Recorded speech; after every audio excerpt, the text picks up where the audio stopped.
Good evening to those coming into the room. If you want, you can say hi on your chat box thing, and then that's good for me because also make sure that I know that the chat box is working. If not, don't say hi. Hello. Hey, that's always good. Hello from Newfoundland.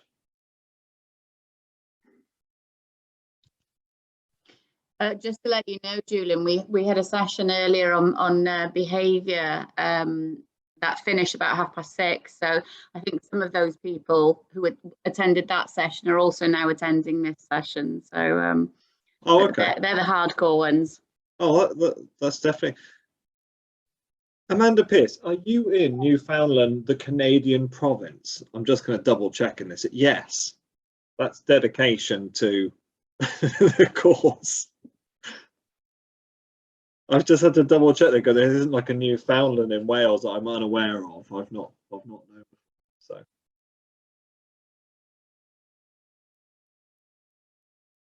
Newfoundland and Labrador. Wonderful. Oh, fantastic. Well, that's great to see. Just a short swim. Yeah. In the current temperature, I'm not really that keen on that swim, so I'll let you do that one instead.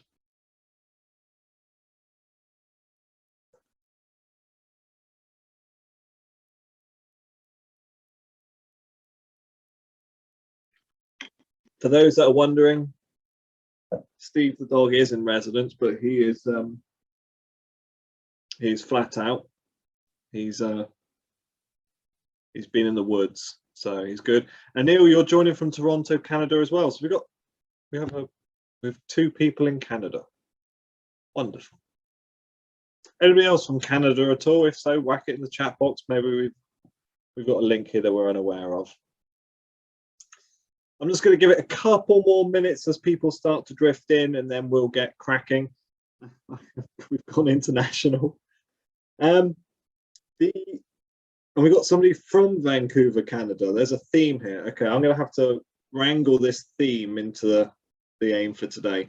The aim for the session today is to look at storytelling as a methodology in digital learning. Those that are really into the idea or notion of storytelling, or maybe they're doing the masters and they want to know more about it, I really recommend. There's a book by a guy called Robert Fisher called Teaching Thinking. If you've not read Robert Fisher's Teaching Thinking before, it's brilliant. It all looks into the notion of how you can use storytelling and philosophical stories to engage young children. Fantastic little book. You can get it on Amazon for about £1, I think. So I always tell all my students, get Robert Fisher's Teaching Thinking. It's a great text there. The aim tonight, though, is to look at My Books, which is a great book creation app that you can use online. We're going to look at it for making a storybook, collaborative storytelling, and comic books. I do have an additional one as well, which is looking at called Create Comics. It's called Makebelieves Comics. And I'm going to be looking at some of the applications that you can get on Google Chrome to help support your storytelling bits and pieces as we go through.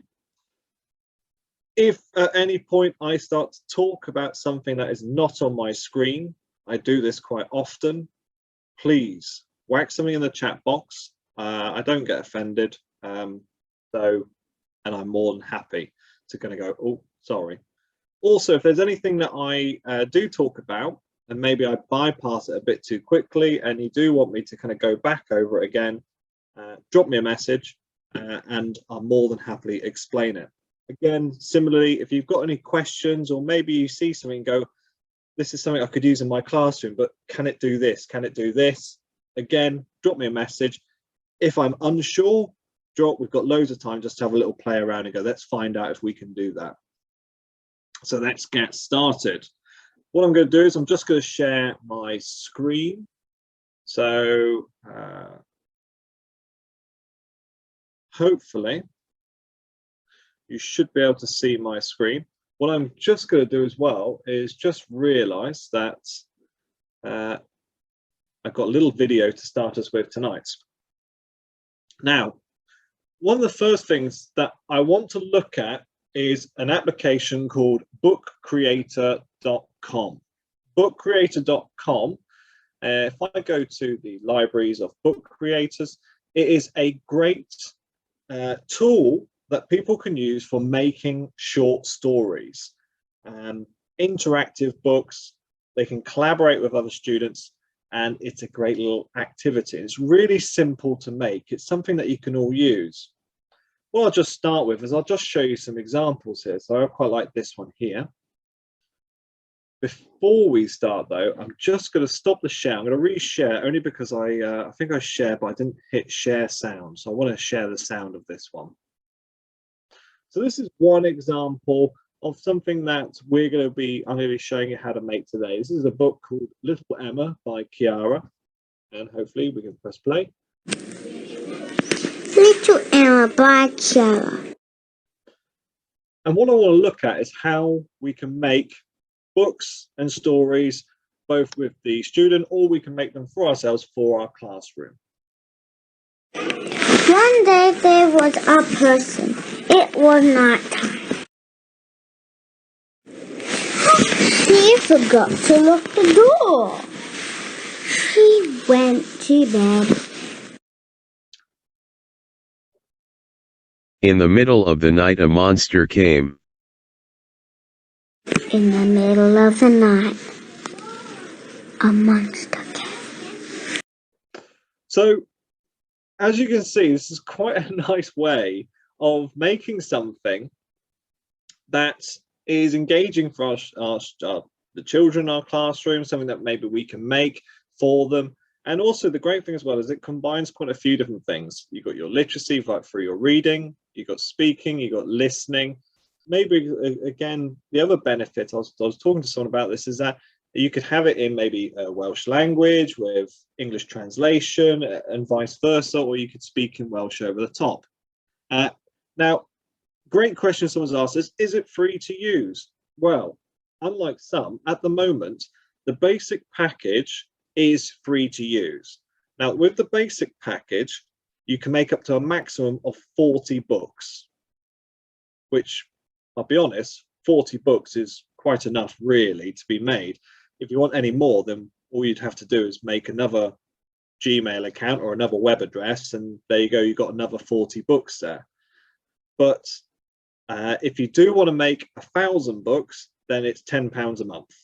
So if you're quite happy with making 40 books, that's absolutely perfect. And again, say you get to 39, you can just delete other books.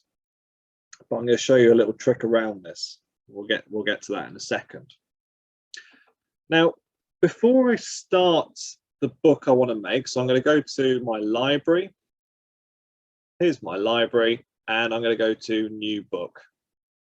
Now, the first book I want to make, you've got the option here of either going straight to blank books, and you can pick portrait, square, or landscape, or you can use an existing template that is here. So they do have some quite cool templates that are available. So if maybe art isn't your most fantastic skill, especially digital art, you can use one that's already existing. And what you can do then is you can just add your own bits and pieces on top. So it gives you like fonts, and all you would then do is you'd just go in and edit and play around with it. But I want to show you how you can make one from absolute scratch. I'm going to delete this one here.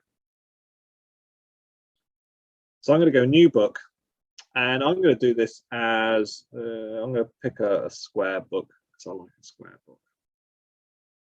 Now the storybook I want to make, I want to personalize it a little bit. I want to do a book which is got me involved in it to kind of really share. If people use Chromebooks, would they be able to automatically log into this? Yes, because it uses a Gmail login to access. So yes, you can log straight in with it. I've just logged in with a Gmail account that I have from my Google Classroom, and that's got me straight into it perfectly. So great question. Thank you very much for that. Now, in my book here, I want to have it as a story about maybe me going on some daft adventure or something like that. Now, previously, I've talked about the use of Bitmoji. Bitmoji is a great way. If I go to this little app up the top here, I've made a little character of myself. Here we go. Let's just take a little character of me. There we go. And there's my little character. There we go. Now, Bitmoji, for those that have not used it before, is a real simple avatar tool. Now, what you would use Bitmoji for, hopefully you can see this. I'm just going to share my screen. Bitmoji is something that you download to your mobile phone or your tablet if you want to make an avatar of yourself. What I've got here is a short video. This is a screen video I made of my mobile phone earlier, just to show you what you do with Bitmoji. So once you download it, create a very simple account, and then from this main screen, you can go in and create a version of yourself, depending on what your hair is. You know, over the last year and a bit, there's definitely less hair, so I'd have to change that and put a different kind of haircut in. If I had a beard, I can whack a beard on there. I think I'll keep with what I've got at the moment. But you can edit it to make it look like you, and it's quite a fun way of making a story a little bit interactive, a little bit something that where the students can go, oh, that's, you know, Mr. Smith or whoever you are. Maybe you want to make one of the student and add them into it. Now with the Bitmoji, you've got quite a few different features. I definitely do not have pierced ears, so you can bypass that one, please. Thank you very much. Different bits of fashion. So again, if you want to make it something that is for a festive period or a different period of time, you can do that. I would not own red shoes, so change that. Thank you very much. You can also set and create little costumes and bits and pieces, but it's quite a fun way of making a little avatar for your storybook. Now, when you go to your Google Chrome, you have on the Chrome, you have the Chrome Web Store.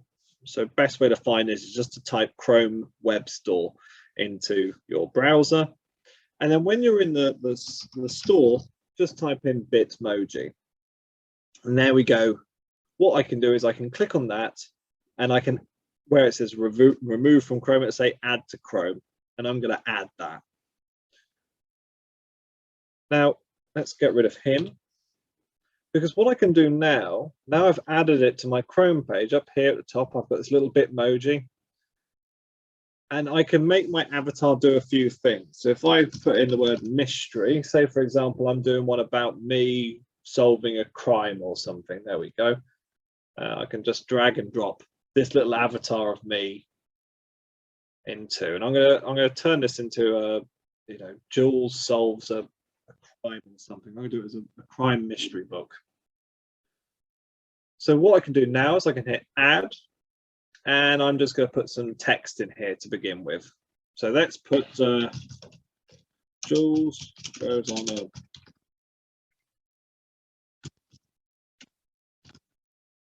something like that.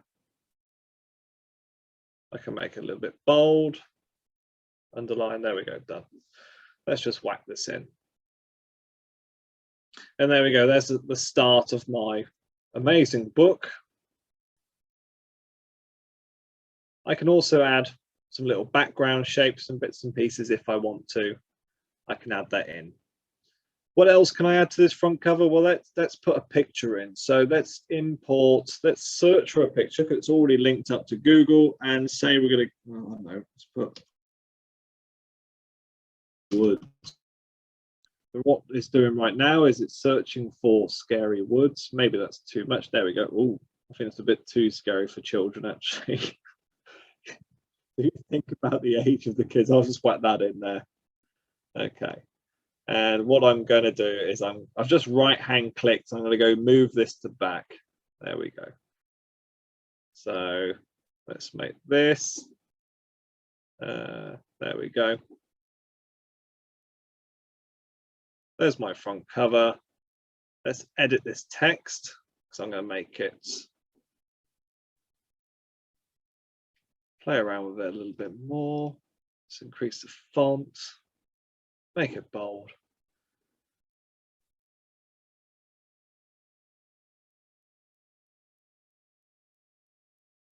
Now, what I would probably do here actually is, if I'm going to have a large picture, think about where it's going to go. I want to have it so that the children can see the different bits and pieces. Let's change the font if I want to. So maybe I do want to have that there. What you can also do is, if you want to, you can change the font to make one that's a little bit simpler. It does have this one which is called Open Dyslexic, which is supposedly, according to the theory, much better for learners with dyslexia. And there we go, there's my first page.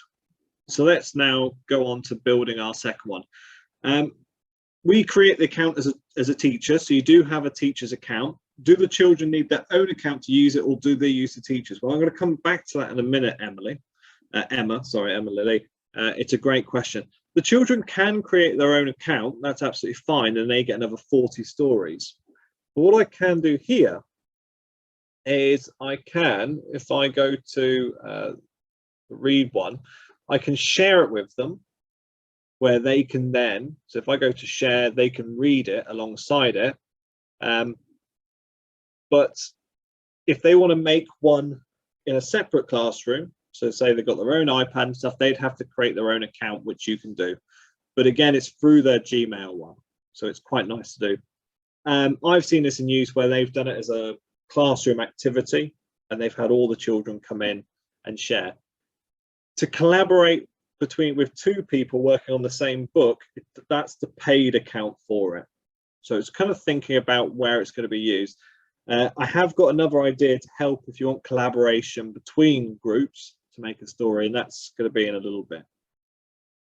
Let's go to our next page. So I'm going to go back to my Bitmoji. Let's try to think. Let's say, for example, scared. Let's say, okay, let's whack me in there again. There we go. So let's say I have this scared one here, and what we can do here is I have the ability to draw, and this is quite a little fun thing for it. I would recommend it's always better with the stylus or with an iPad, because they can use their finger a lot easier. It should work with a hub email address, so it does work a treat for that, because it's still linked with Gmail. Bitmoji is blocked by our managed service provider. Yeah, some of them are, unfortunately. But if this is something that you want, maybe think about something that you can make at home and share it when you go to the classroom, or if you do it on your personal computer. It's really about having that character that the students can, oh, that's Mr. Smith and he's in a predicament of some sort. You know, what was quite good with this one is that, like I said here, the children can draw. I always quite like that, where firstly, my art skills are dreadful, so please do not. This is me drawing some sort of scary monster. Okay, it's like a green monster. This is okay. So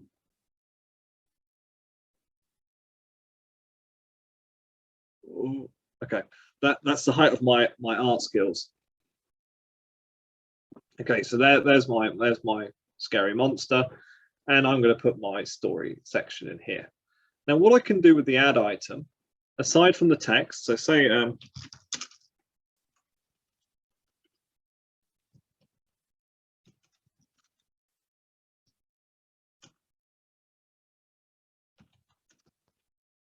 we go. Okay. Put that in there. I can also, if I hit this plus, I can record. Now you can record a few things with this. So I'm going to record my voice. Oh, it's a scary monster. Okay, there we go.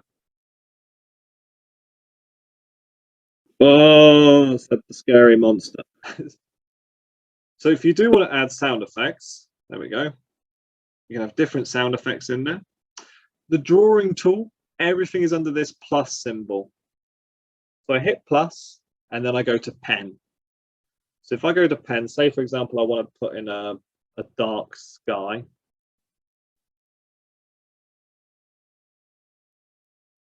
So what this is going to do now, let's put in a moon. It can help me if you're not very good at drawing. What you can do is it will kind of guess what you're trying to draw. There we go, and it will put it in for you. So happy with that. That's quite a nice little feature if you're dreadful at drawing, which I am. So what I've got now is I've got my storyline underneath. I can start to add little sound effects in. So, you know, you may want to make one about what noise does a cow make, and then you can get the children to record their own voice and sound effects if you really want to, you know, because I can assure you my skills of this aren't very good. So that's the second panel of our story. Let's go to our next page, and let's think what else we can do. So I'm going to put in a cool background. Let's put in a map. So let's go to for our Canadian friends. There we go.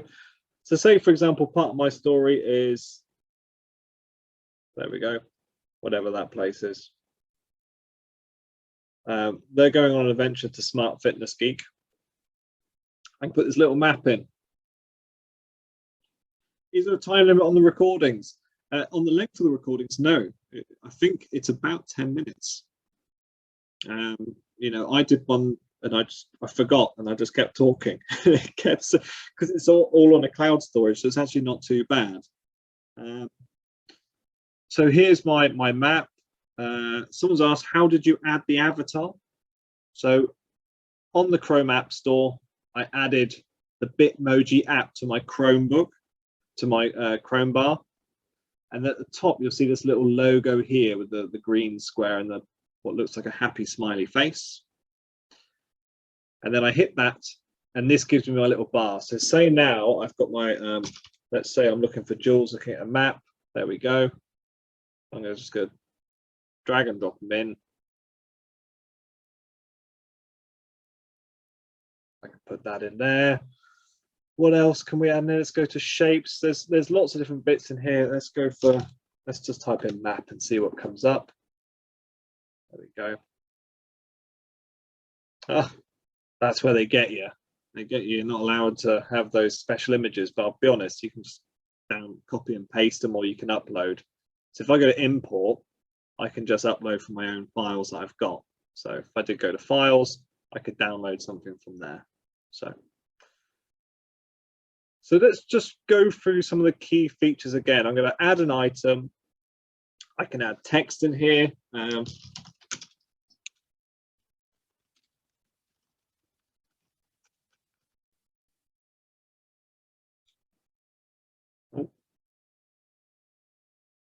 If I hit the plus, I can record. So if I want to record, say I want to do that sentence, but maybe in Welsh, and the children have got to translate it, or vice versa, or any other language really, I then just hit start recording.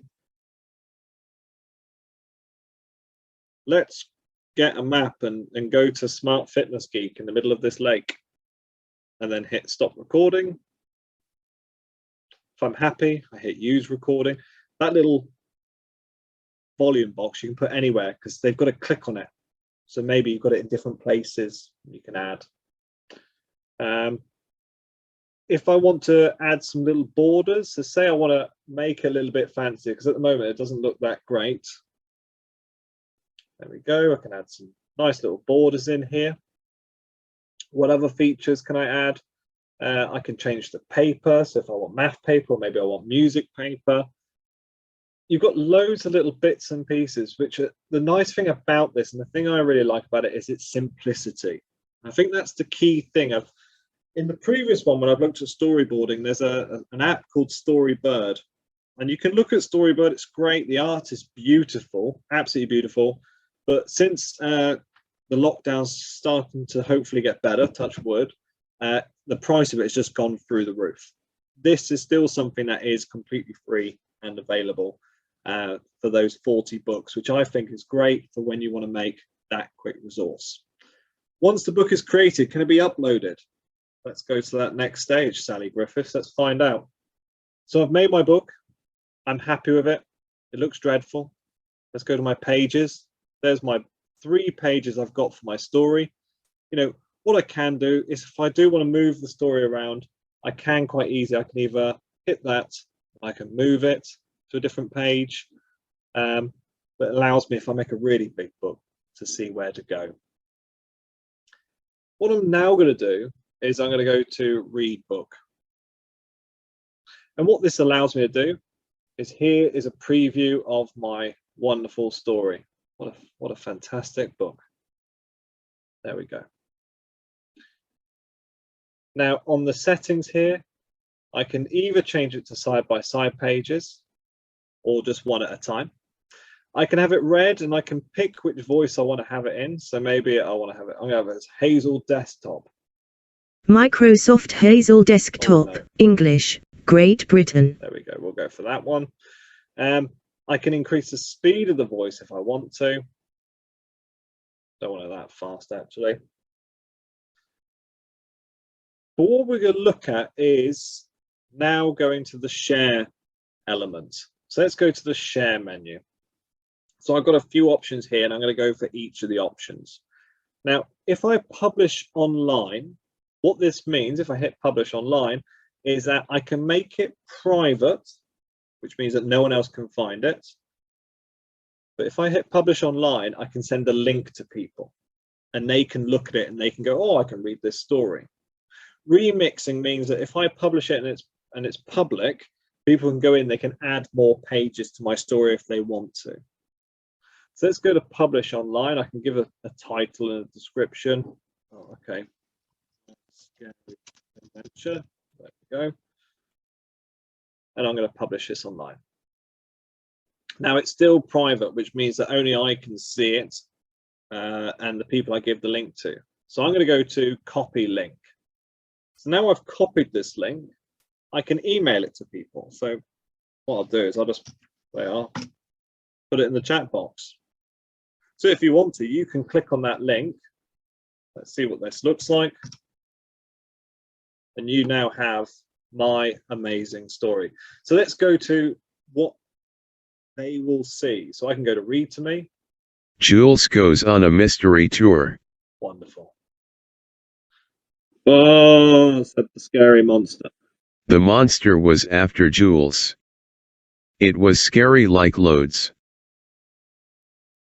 Let's get a map and go to Smart Fitness Geek in the middle of this lake.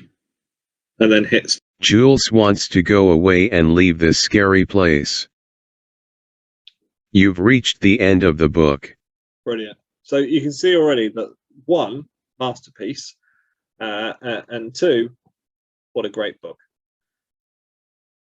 At the moment, no one has read my book, even though I've put it in the chat box for you, it's there. But, you know, we're a little bit more finesse from yourselves. You've got something here which is quite fun and quite easy to play around with. The great thing, again, is having that availability of having the written text, the image, and the spoken word on top. And I think this is always a key thing when we want to get people involved with it. You can make these interactive moments with it. Now, the next thing also to think about, and I said earlier about how can we get around the fact of, you know, I don't want to pay for 41 books.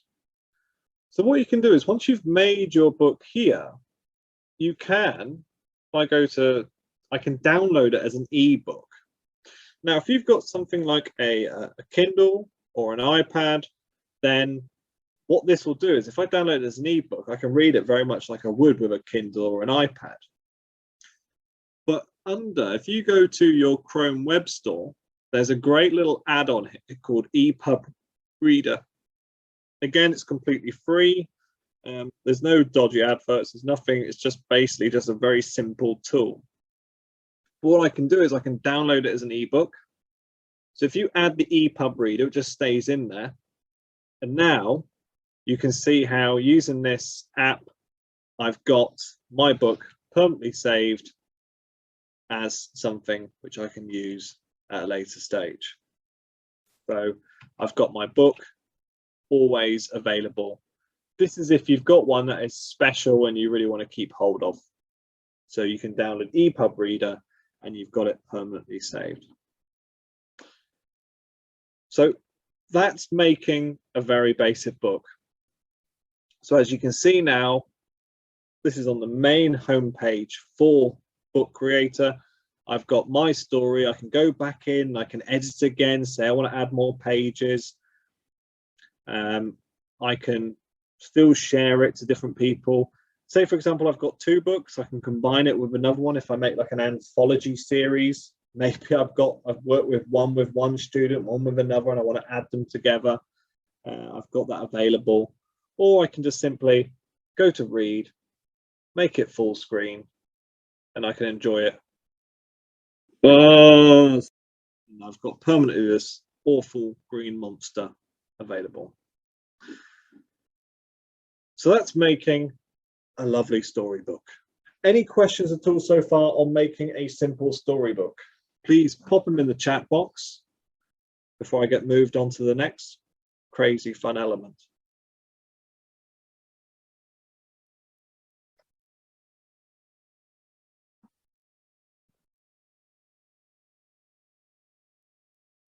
None. Good questions. Okay. So how else can we engage students? Oh, can you send a link for children to collaborate on? On this one, you can't. You've got to pay for the collaboration, but I do have a way around this, a different way that we can use collaborative stories using a different tool in a second. So do not worry for that. But it's a great question. It's one of the first things I wanted to look at.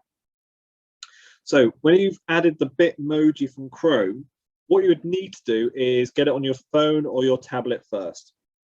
Because on your tablet or phone, you'll make that short video I share where it's, you know, I mess around with adding the costume. Do it on your phone, make the person, and then when you go to the Bitmoji, you use the same login that you did on your phone, because you can't make a character on the computer. You make the character on your phone. With the first book, the child's voice read the page. Can this be done instead of the computer voice? Yeah. What they've done with the first book is, so if I go to my story here, when they went to Plus, they didn't have, what they had was they just went to record and they got the child to talk. So you can get one of your own, you know, the student who wrote the book, she can just go, Jules goes on a mystery tour. There we go. And I can add that.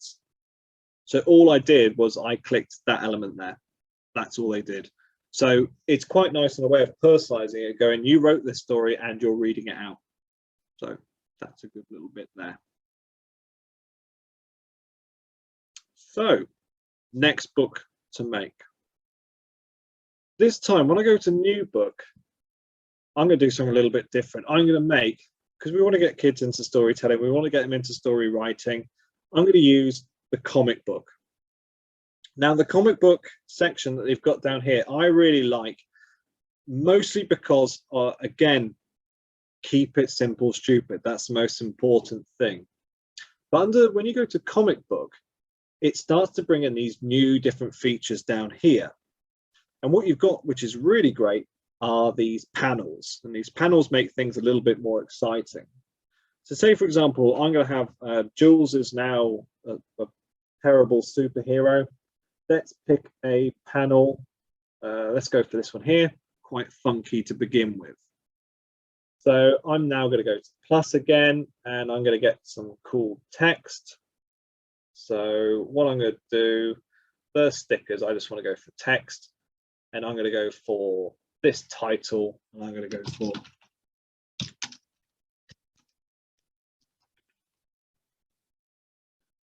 done.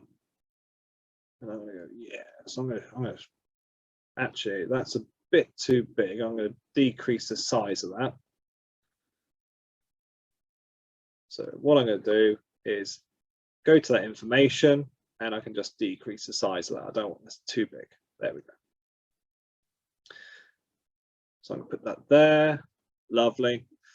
Now what I'm going to do with each panel is, if I just click on it, I can hit that symbol there, and I'm going to have, so let's go, you always have superheroes and skyscrapers. So I'm going to go to skyscraper. I'm going to add that. Now what you've got to do is you've got to click on the panel, because if you click on the panel now, it fits that exact shape. Let's go to my next panel. So again, I clicked it. I can, if I want, I can take my own picture. I'm not going to because it's been a long day. Let's go for else. So let's go, let's put in a Japanese bullet train because my superhero is going to be on a lightning speed bullet train. There you go, that'll do. So we can start to get people to start to think about this story. Where else does James Bond go? He kind of goes in, I don't know. That looks like a James Bond sort of island. And let's go for this third one. Let's keep with our thing. Let's see what happens in Newfoundland. Anything? Another whale. There we go. So there's our Newfoundland link. So let's think about our comic book story. We can go to plus again. Let's start adding some bits. Let's start adding some text because let's go to caption.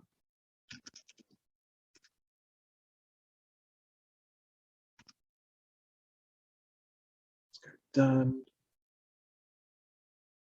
Fantastic. Let's start adding some more text.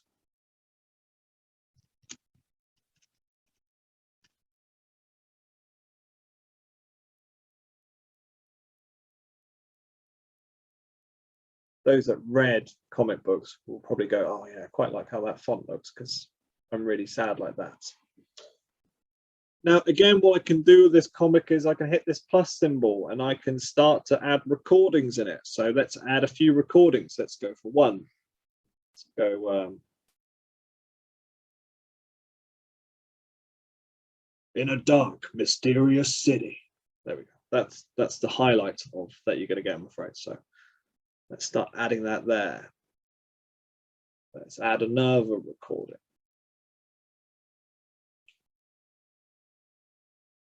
Zoom, the train sped through the night.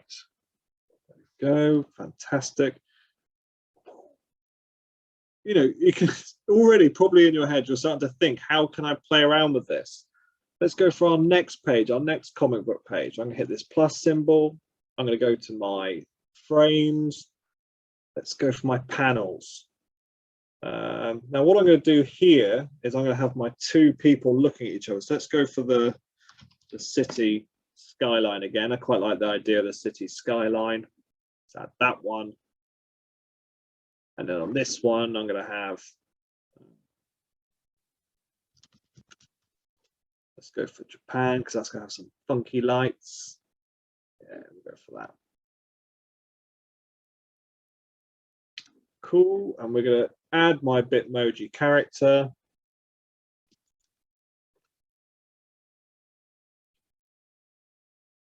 Fantastic. Go. And let's add another picture. Let's add a bad guy into this one because you've got to have some sort of villain.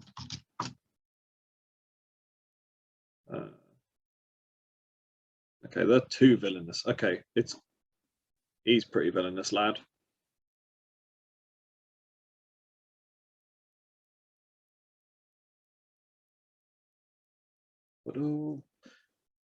So you can see straight away, you can really start to play around and enjoy what you've got here.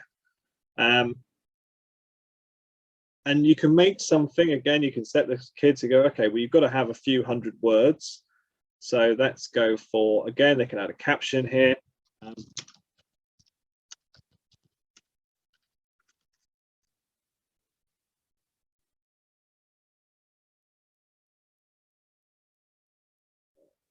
another one in here. Quite like the idea of Darth going boom. I'm going to go text.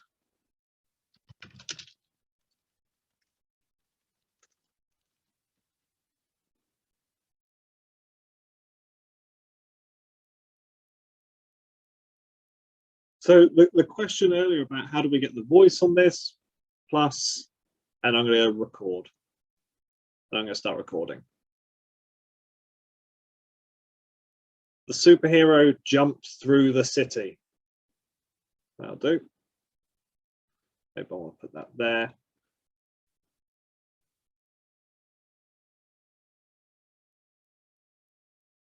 You'll never get away with this.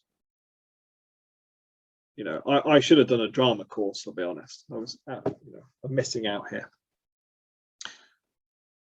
Now we've made our absolutely dreadful looking comic book, and let's go to present it exactly the same way as we had before. But now we go to full screen. When the children have made it, they can do the sound effects or they can add the voice. But here we've got, in a dark, mysterious city. Zoom, the train sped through the night.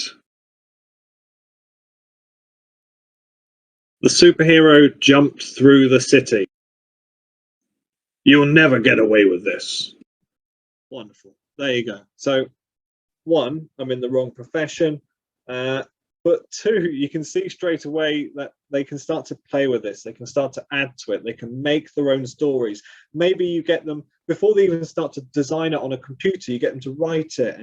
And, you know, they can do some drafting and some thought sharing. How's their story going to go? What sort of pictures will they get? Who's going to do the voiceovers? What sound effects?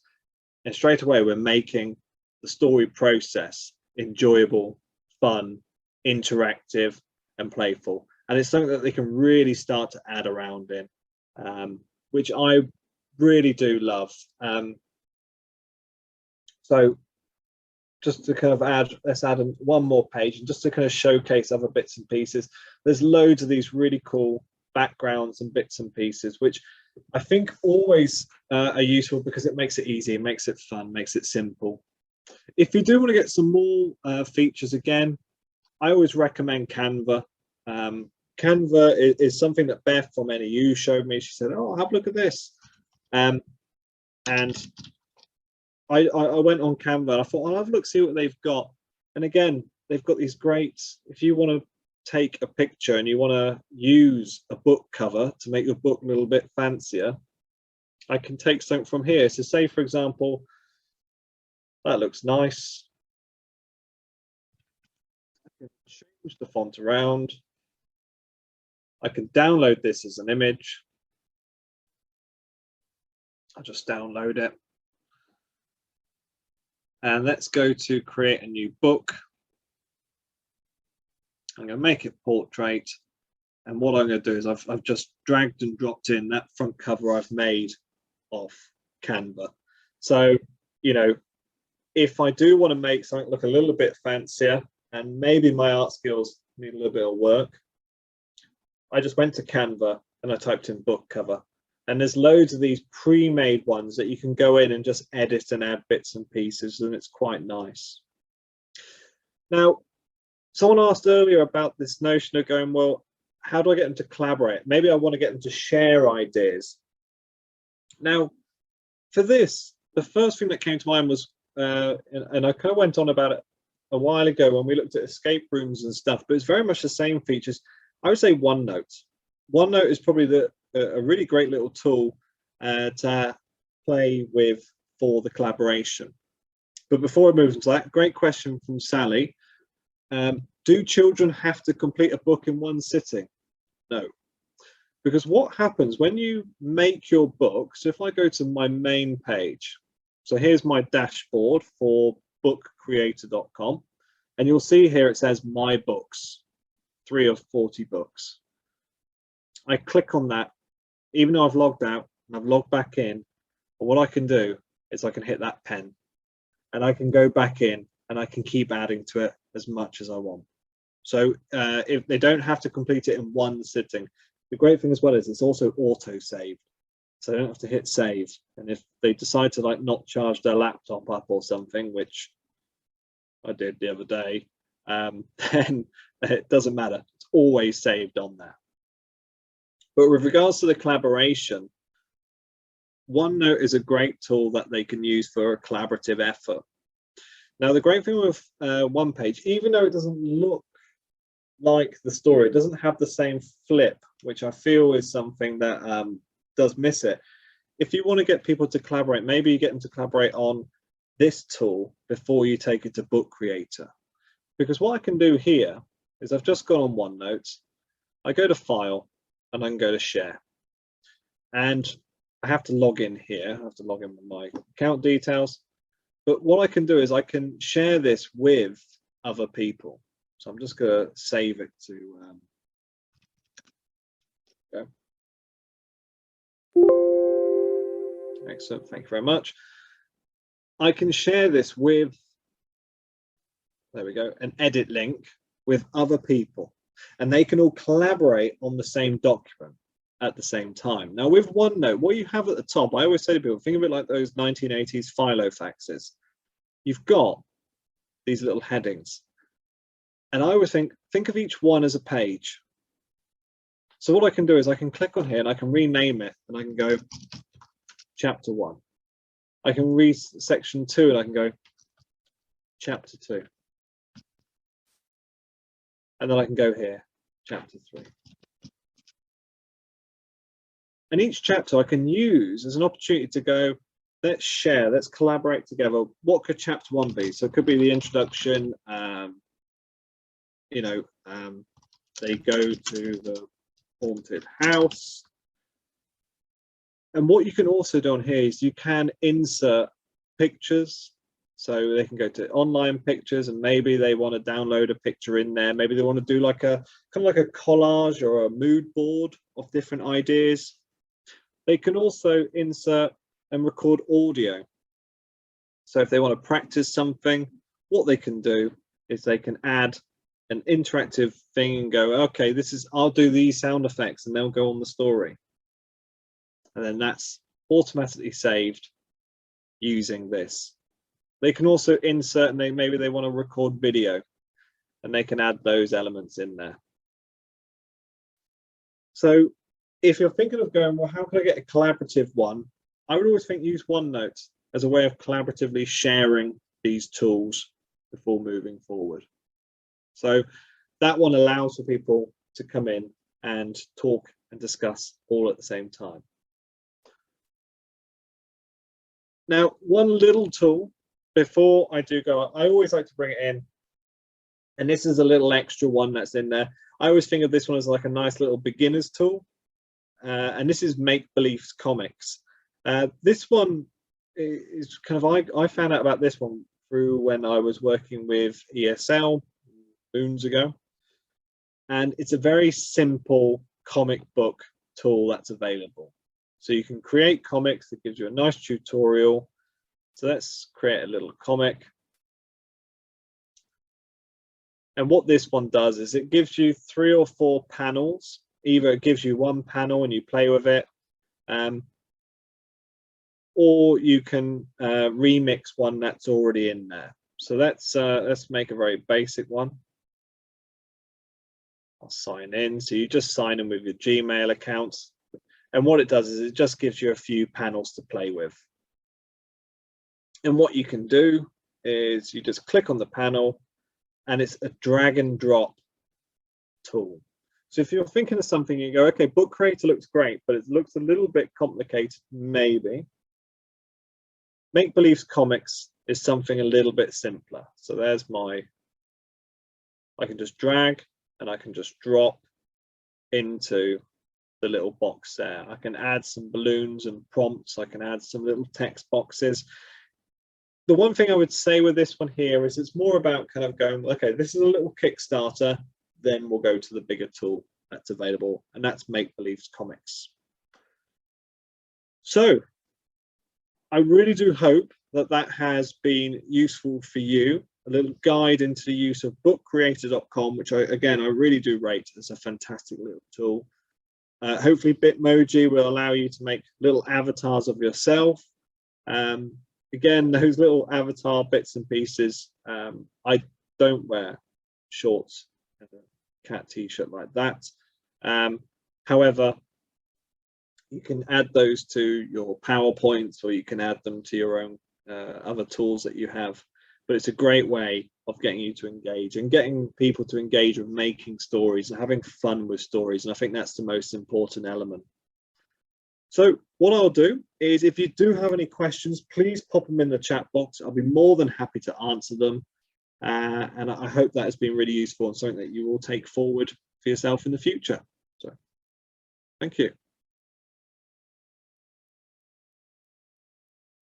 Any questions? Happy to help. I'm not doing sound effects. It's never too late to go to drama school. Unfortunately, it is. I can assure you of that. Rada would welcome me.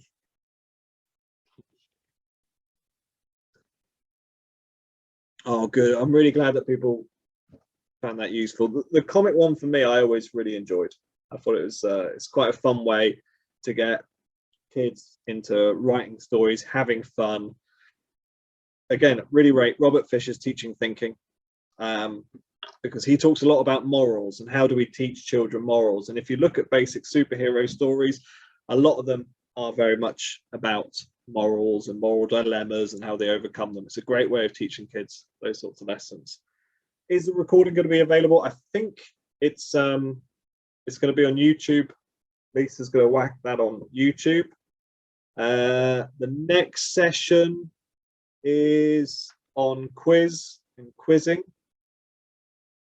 So have I missed a session on escape rooms? Yes. It was amazing. It's the best session ever, Beth. We're never going to talk about it ever again.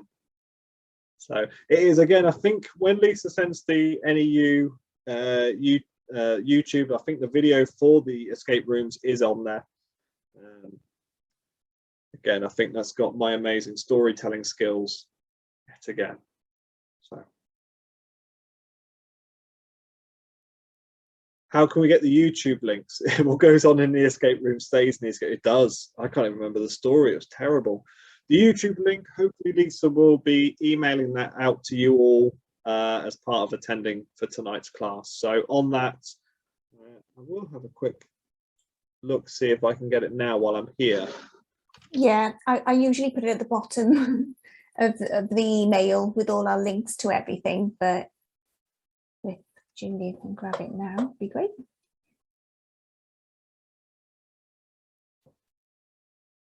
It's great because I think when we started doing these, it was like it was just as like the lockdown started, and I was looking kind of healthy, but I think there was a period where I went, it all gone wrong. Oh. What do you go into on your phone to create your avatar? Yeah. So what I'll do is I'll just quickly share that. So on my phone, I downloaded the Bitmoji app. So you probably too bright. Let me just bring the if I bring that. So this is the Bitmoji app on your phone. And what you do on the Bitmoji app is you get to make your avatar from absolute scratch. So it gives you like a blank canvas. And then I showed a small video, which I'm more than happy to do again. I'll just share this video again. So the video I'm showing you is a screen of my mobile phone. You're not sure. Sorry, you are. I am sharing it, aren't I? My apologies. Yes, you are. I jumped again. How dare you? So what you're seeing right now is my mobile phone. That is where I make my avatar, where I make me. And once that's made, you then go onto Google Chrome and you can add that on there. I think someone has put in the web link. So thank you, Lisa. Lisa's put the YouTube link into the page. So and someone has put the link to Robert Fisher's book, Teaching Thinking, Philosophical Inquiry in the Classroom. It's great. It's a nice quick read as well, which I think is always good. So it's always nice that. So did you say that the books can be added to a PowerPoint? They can't, not added to a PowerPoint per se, but you can add like a URL. I was looking at it as an ebook. So there's an ebook. If you go to EPUB, EPUB on your Chrome apps, then you can add that to it.